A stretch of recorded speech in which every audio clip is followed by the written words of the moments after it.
My name is Ehud Eiran, and I want to talk today about the Israeli elections, which are scheduled for April 9th this year. What I was hoping to do is maybe discuss the different contenders in the elections, talk a bit about the agenda of what's going to be voted on, talk specifically about some legal issues Prime Minister Netanyahu is facing, look a bit at what are the deeper societal trends we can glean from the upcoming elections. Try to make some predictions and look at the effect of the elections on Israel's external relations, mostly as it pertains to the Eastern Mediterranean. And all this I'll try to pack into 10 to 12 minutes.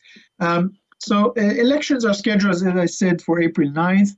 The leading party in Israeli politics since 2009, Likud, is one of the main two contenders. The other one is a recent party created by former generals, essentially, called Blue and White, joined by another centrist party headed by former journalist Yair Lapid.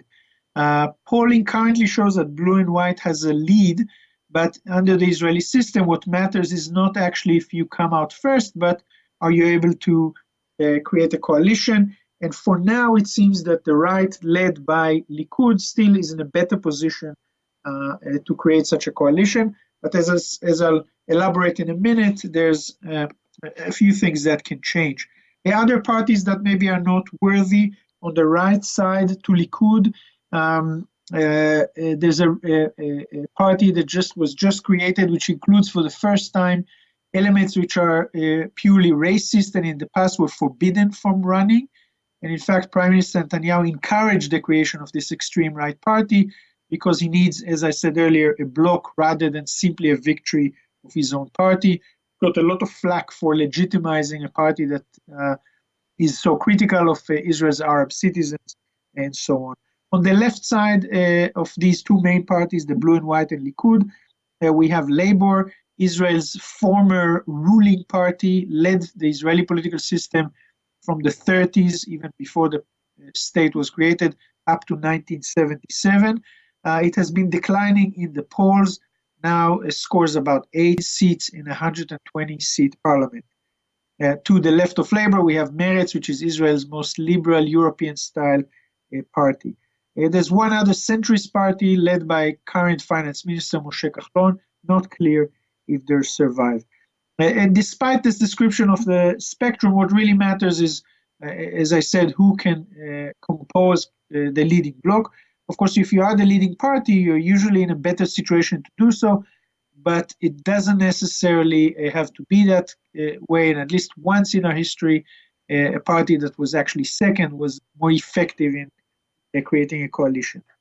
So what's on the agenda of these elections? Although Israel is a society that has many open questions which are quite contentious, these elections are actually around the prime minister. He has been in power since 2009, had an earlier tour as prime minister between 1996 and 1999. His leadership style became more and more centralized, and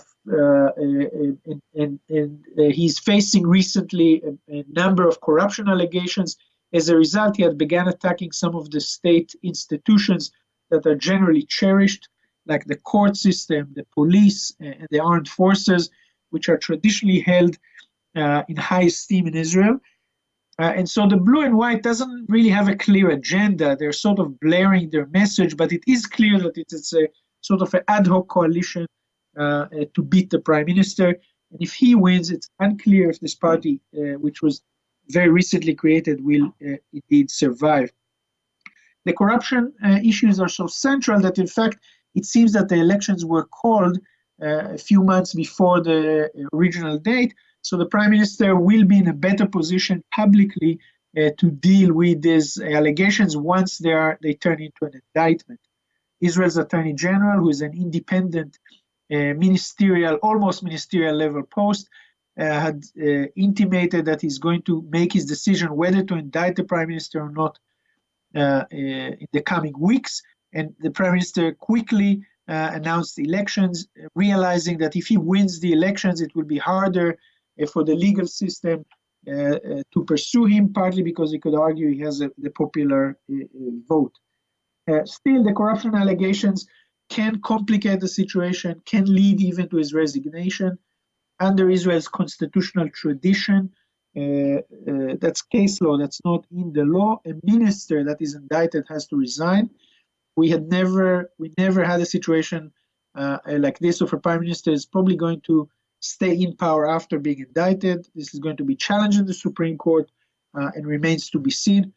Likud, Bibi's party, is generally loyal to its leader, but we already have some of the potential contenders preparing for the day after Bibi.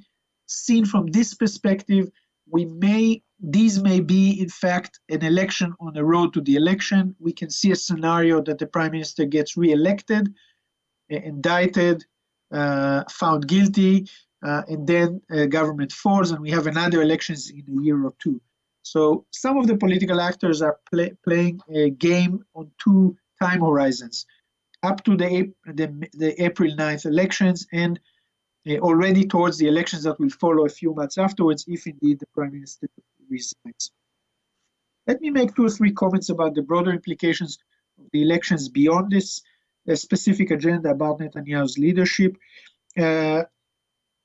Because the prime minister is so desperate to stay in power and is willing to attack state institutions, he, as I said earlier, legitimized this right-wing party, which has elements from the former Kach party. This is a party that in 1988 was banned by the Supreme Court from running because it has a strong anti-Arab / racist agenda.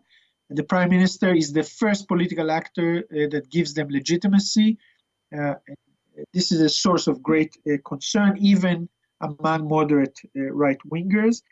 The second interesting development that seems, at least now, is almost the end of the cycle of 2 parties that were with us from the 30s. Labour, who at its peak had 56 seats, now in polls, some polls predicted it may not even get into the Knesset, although recent polls from today or the last few days point to a slightly better result. But the meaning is that the founding party of the state has finally, after almost 90 years, will either disappear or will no longer be in a position to contend for power. The other traditional party that's disappearing is the National Religious Party. This is a party that reflected the preferences of Israeli Jews who are Zionists, but also are religious, and developed an ideology that combines nationalism and religiosity. In effect, this electorate had spread over. Some are voting for traditional right parties, some had moved more to the extreme right, and some are just voting for middle-class centrist parties. I guess like every country that's maturing, its foundational parties go through changes such as this. The other issue, which I already mentioned, is the legal issues. I'll say a few words about that. The prime minister is under investigation for 4 separate corruption allegations. Some of them are quite dramatic, including a potential intervention by the prime minister or people close to him over a submarine deal. In the last few days, it emerged that the prime minister himself had some stock holding in a company that provided materials to ThyssenKrupp, the German company that built the submarines, and combined with the fact that he had pushed for more submarine purchases against the professional opinion of the armed forces, raised a lot of suspicions. The 3 other separate investigations. Likud had been generally rallying around the flag, including in the prime minister's attacks on the Supreme Court and the legal system. But one result was that people that were close to him and hold a more statist perspective went to other parties. Blue and White, his main contender in these elections, in fact, has his former chief of staff and another former close assistant, former cabinet secretary from Likud, who preferred to hold on and support the state institutions versus this somewhat populist attack. Where do we think these elections will go? For now, the right, as I said, is still in a better position to win, but potential legal developments, or a potential conflict with the Palestinians things unfortunately are brewing again in Gaza and in the West Bank, may tilt the picture. No one expected Blue and White, which was formed only literally in the last week, to jump so much in the polls, and indeed it had. And so the time from here to April 9th in Israeli political terms is eons, and many things can change. So for now, on a cautious note, the right is leading as a bloc. Likud, for the first time in many years, is not leading as a party. What does all this mean for Israeli foreign policy? I think the main change, if indeed we have a change of power, would be a more moderate line from Blue and White. Although the party is blurring its main political line, it seems it will take a more moderate line towards the Palestinians, potentially even a consideration of a unilateral withdrawal in the West Bank. Although, because the party has some right-wing elements in it, that's not going to be very easy and will entail a very wide coalition. In terms of the security line or a general approach towards the Arab-Israeli conflict, the party is led by 3 generals, 3 former chiefs of staff. In Israel, as you know, it's one of the positions, probably the position that enjoys the highest popular regard.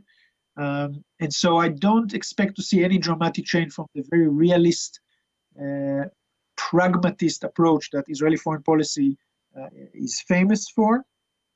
Specifically to the Eastern Mediterranean, there is no formal position of Blue and White over these issues, but I expect, assuming Israel continues to calculate that its alliance with Cyprus and Greece are so central for its security and energy needs, I do not see any dramatic potential line.